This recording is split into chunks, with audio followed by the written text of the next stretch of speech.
আসসালামু আলাইকুম। আজ ১৭ই বৈশাখ ১৪৩২ বঙ্গাব্দ। আশা করছি সকলেই ভালো আছেন। আমরা ইতোমধ্যেই ৩টি এসেনশিয়াল সেন্টেন্স স্ট্রাকচার জেনেছি। আজ আরেকটি নতুন স্ট্রাকচার নিয়ে কথা বলবো এবং জানার চেষ্টা করব কী কী পার্টস অফ স্পিচ ব্যবহৃত হয়েছে। Come on, it's time to go home. Come on এখানে এটি একটি ফ্রেজাল ভার্ব।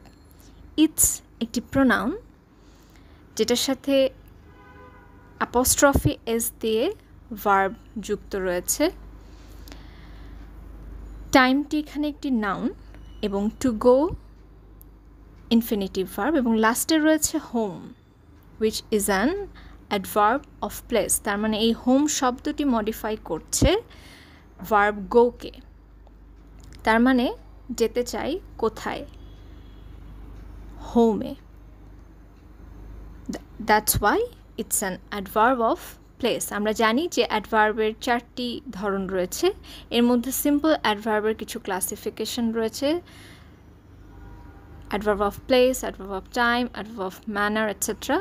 এর মধ্যে যদি কোনো জায়গাকে নির্দেশ করে তখন সেটি আমরা জানি অ্যাডভার্ব অফ প্লেস হয়। এখানে হোম একটি জায়গাকে নির্দেশ করছে, that's why it's an adverb of place. ধন্যবাদ।